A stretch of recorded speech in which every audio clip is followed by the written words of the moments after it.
There's a lie quiet, subtle, and deeply rooted that many of us carry without ever naming it. It wasn't shouted or written down. It was felt in the pauses, the glances, the conditional love of childhood. The ugliest lie wasn't that you failed, but that you as you are not enough to be loved. This belief didn't come from one moment, but from countless small ones when you were praised only for being good, when your tears were ignored, when your needs were too much. Slowly, your nervous system learned to adapt, be quieter, smaller, more acceptable. You became who you needed to be to survive, not who you truly are. Carl Jung understood this as the beginning of the shadow, the parts of us we push away just to be accepted. We built a mask, a persona, and convinced ourselves it was the real me. But underneath, we lost access to our truth, our voice, our emotions, our wholeness. The lie shaped how we love, how we speak, how we exist in the world. It made us performers, people pleasers, perfectionists. But here's the truth, hidden beneath it all. You never had to earn your worth. You were never too much. The lie was never yours to carry. Healing begins when we stop believing the lie. When we reclaim the parts of us we abandoned just to feel safe. When we stop hiding and start being. Not perfect, not polished, just real.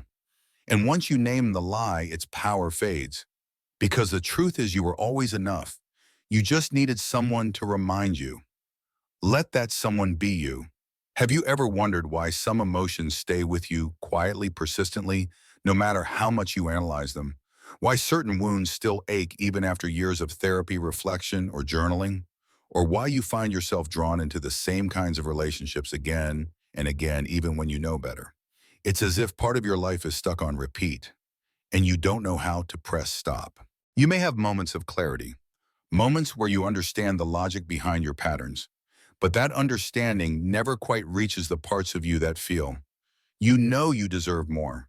You know it wasn't your fault, and yet deep down a voice still whispers, you're too much, you're not enough, you'll never really be loved for who you are. Where does that voice come from? Carl Jung believed that what we do not make conscious will rule our lives. And often what rules us isn't some dramatic trauma, but a subtle, invisible lie. A belief we absorbed as children, not because someone told us directly, but because we felt it, again and again. In the silences, in the way love was withheld, in how we were rewarded for shrinking, praised for pretending, or punished for needing too much. This lie becomes the blueprint for our identity. And because we never chose it, we rarely question it. But what if you could trace that voice back to its origin? What if that ache in your chest, that tightness in your throat before speaking, your truth wasn't a flaw but a sign, a clue pointing you back to something long buried, yet still shaping your life in every moment? Before you heal, you must see. Before you change, you must name the wound.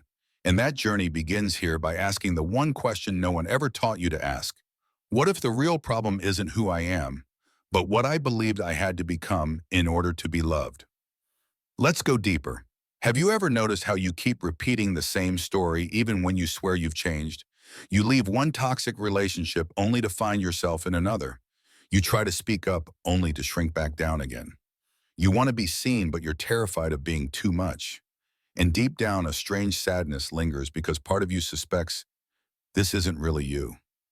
But you don't know how else to be. This isn't failure. This is programming. Long before you had words, your body was listening to tones, tensions, silences. You were learning what was safe and what wasn't, not with your mind, but with your nervous system. If love came only when you performed, you learned to perform.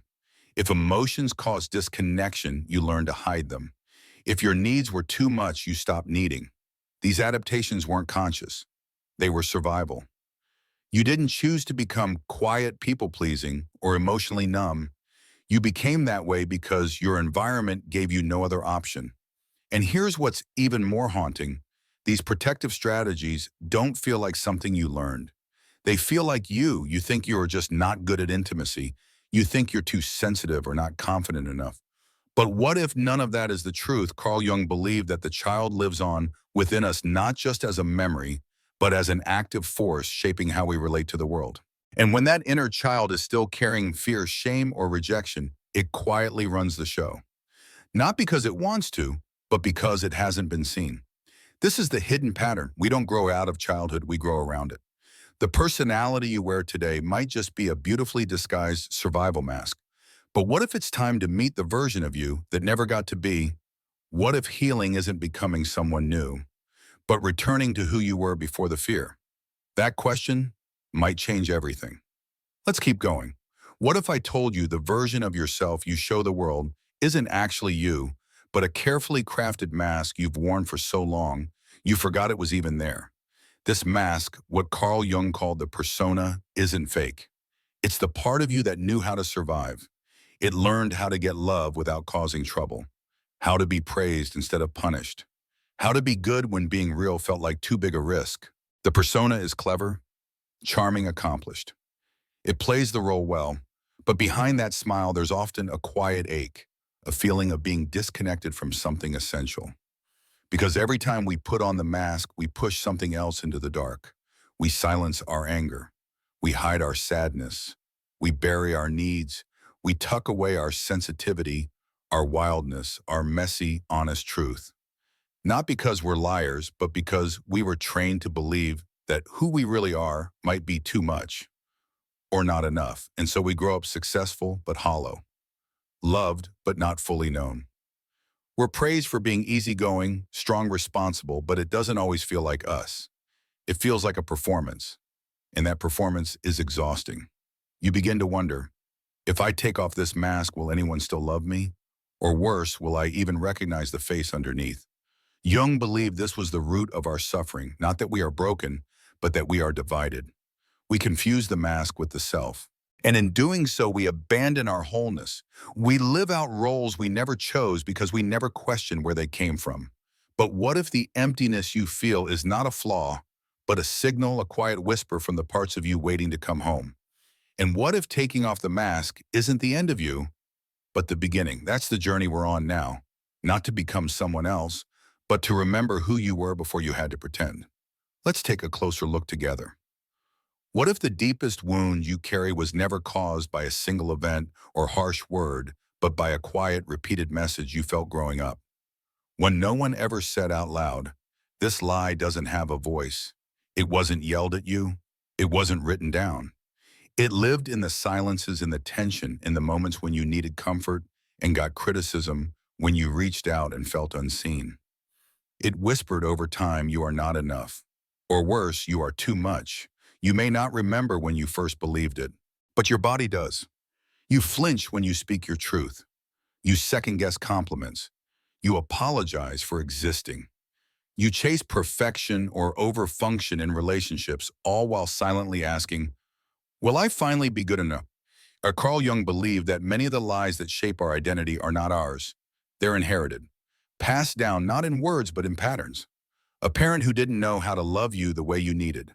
A teacher who praised your performance but ignored your pain.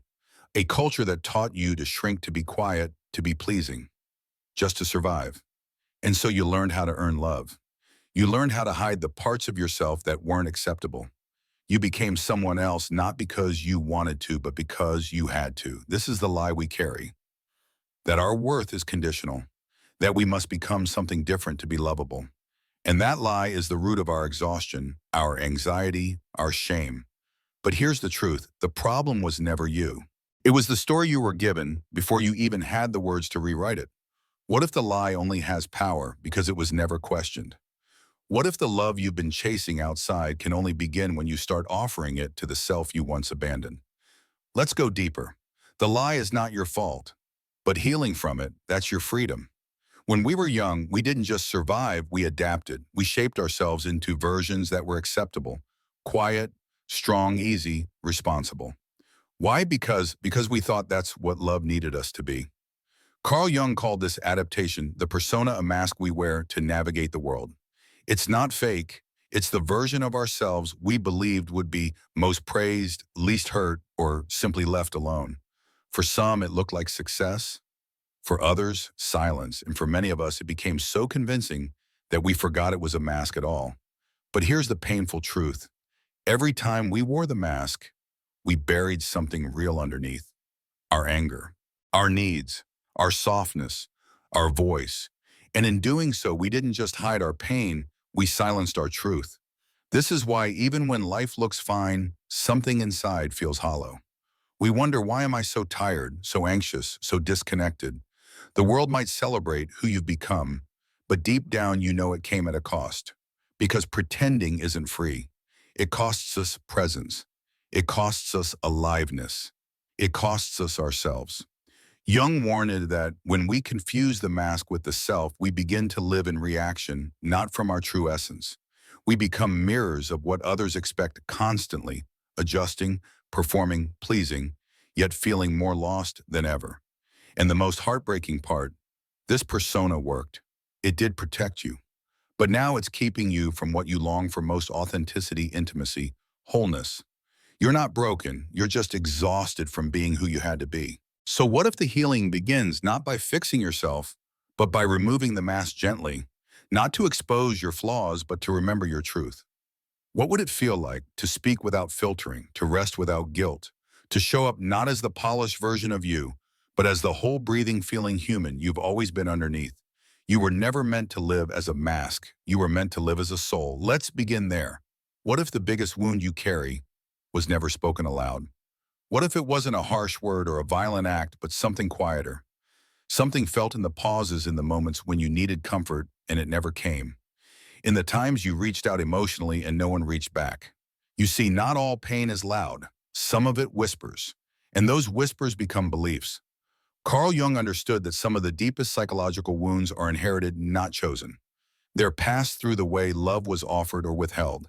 They're etched not in memories but in patterns. How you apologize too much, shrink yourself in conflict over, give in relationships, or feel unsafe being seen.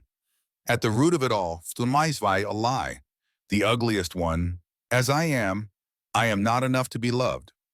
Not because someone told you directly, but because love came with terms. Be quieter, be nicer. Don't cry, don't need too much. Achieve more. You didn't decide to believe this. You absorbed it. And your body remembered even if your mind forgot. That's why as adults we can know all the right affirmations yet still flinch before speaking our truth. Still chase approval. Still carry shame in the softness of our own voice. Because this wound is not only emotional, it's biological. It's wired into your nervous system, buried beneath layers of self-protection. And here's the hardest part. This lie works in the world. It drives success. It wins praise, but deep inside it leaves us aching. What if you never needed to become better to be loved? What if the version of you that was once too sensitive, too much, or too quiet is exactly where your soul still lives? What if healing isn't about becoming someone else, but unlearning the lie that told you to hide? This isn't about blame, it's about truth. Because the moment you name the lie, you begin to take back your life from it. And in doing so, you don't just break the cycle for yourself. You set a new pattern for every heart that comes after yours. What if healing isn't about fixing what's broken, but remembering what was forgotten? Carl Jung believed that the greatest wound of the modern soul wasn't pain, it was disconnection. Disconnection from the self, from meaning, from the forgotten parts of who we truly are. And many of us are not suffering because we are damaged, but because we have been separated from our inner truth for so long. We've mistaken our mask for our identity. From an early age, we traded pieces of our authenticity for survival. We became good, quiet, strong, successful, whatever earned us approval. We didn't realize we were slowly building a life on top of a lie that our worth was something we had to earn. But the soul never forgets. That is why no amount of external success can fill that quiet ache inside. That is why we chase validation only to feel empty again. Because deep within, there's a version of us we abandoned, a voice that still whispers, "There's more to you than this." Jung called the journey back to that voice individuation. It's not about becoming a better version of yourself. It's about becoming your whole self. That means making room for the parts of you you've hidden: the anger, the tenderness, the wildness, the sensitivity.